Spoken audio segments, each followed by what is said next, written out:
It's Niyamuda, and I want to ask you a question. Have you ever experienced something like this where you do a job for a client and then the client is, from one, the job is rejected? I mean, rejection is not all the time bad. Rejection can be a way to make you better, to do something better. So don't take rejection personal, but you can actually avoid rejection and also minimize corrections. So you submit a project to a client and the corrections are unlimited. In fact, there are some graphic designers and some video editors and some freelancers who would tell the client specifically that correction is unlimited.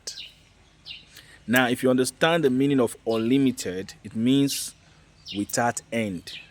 All right.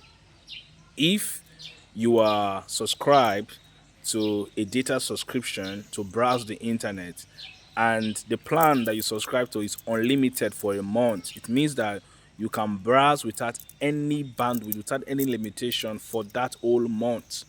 So when you tell a client that um, correction is unlimited, if they take it personal, you'll be in trouble. I'm telling you the truth, you'll be in trouble because they will correct and correct and correct and correct, and you will be so exhausted and frustrated. In order to avoid that kind of situation, you need to find a way to control it. How do I mean? For a certain amount of money that is being paid for your service, you could say, okay, it's going to be five, or it's going to be, let's say, three corrections. It depends on you, but do not say unlimited. Don't say that at all. I remember a client I worked with, um 2021, who I told, because I was starting out at that time, I told him unlimited review. Or more, the guy took that review seriously, and I did over up to 20 corrections for one simple flyer. At the time, I got angry. I said, "Hey, please, it's okay. Let's know what we're doing." I was the one that said that, and that is how you can put yourself in so many trouble. So here is the thing: give a limited number of review for each project that you are handling. So if it's a flyer design, you can say, okay, you are limited to five or three to five corrections. All right. Then after they have exhausted that three to five correction, there is where you make money, because those clients will come. There are some corrections that are necessary, but there are some that are not necessary. So especially when you say the correction is unlimited, that is where they'll be doing the corrections that are unnecessary. So in order to stop that frustration, you need to put a limit to it. So you can say three to five for each of the projects you are, and depending on how much you are charging. All right, it will now control the client to be able to do the most important correction, because there are some corrections that are not necessary. All right, so how do you avoid all these things in the first place? How do you limit the number of corrections, review, rejection, maximize minimize all these things? How do you do that? You do that by asking, number one, the right question. When the client comes to you for the project, you ask the right question, because number one, you need to ask the right question. Now, there are some clients that may tell you that they don't like black. So if you don't ask them the kind of the colors they like, they may end up using you may end up using black for that. They tell you that I reject this one, I don't like it. Why there are some that may tell you that I don't like a white background, and you as a designer may feel that that is what you like, and then you give it to them with explanation, and they tell you that they don't like it. It will be rejected. So sometimes you may want to ask them for what they like. Even there are some clients that are specific with the kind of fonts that they like. In fact, some come with the name of the font. If you don't ask them, they will not tell you. Some have it in mind that this is the kind of font I want. So when you go ahead and use your own kind of font, your own kind of style, your own kind of elements, and then you submit the project, of course it's going to be rejected. I know of a client who does not want you to use any human image any stock image in his design.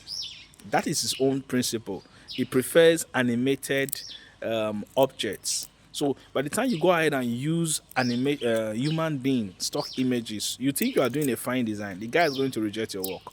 So ask the right questions. Then you need to ask question of what is the purpose of the design. All right, what is the purpose of the design? You need to know why is this design made. What is this? What's the reason for the design? Who are the target audience of the design? So you're doing a design for children.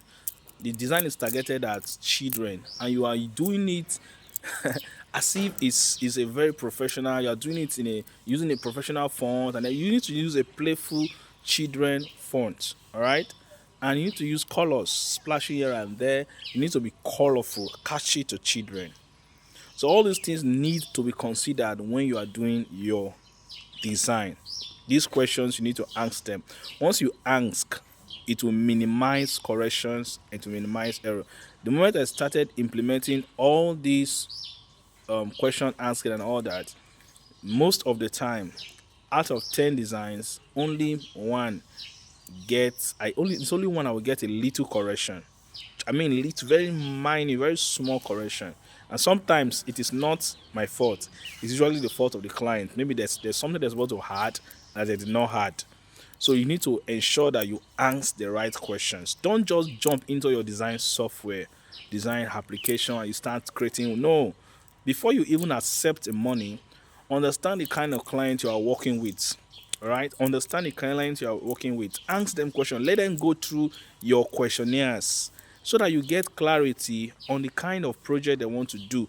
If you don't understand it, you would definitely face rejection.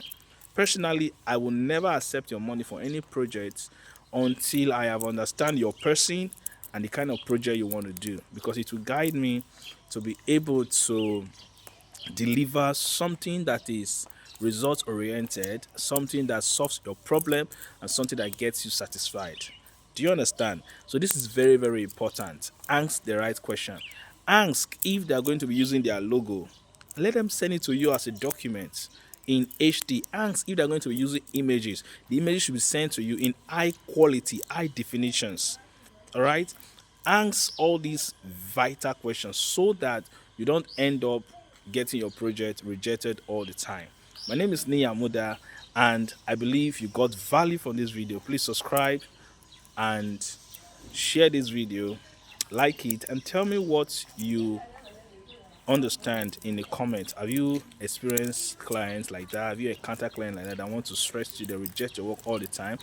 If you apply this simple formula, I'm telling you that you will get little or no correction to your project.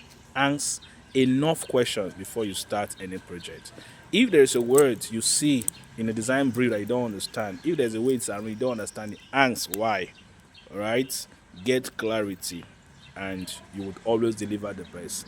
I'll see you in another video. Do well to subscribe and share this video to a friend that will need it. I'll see you.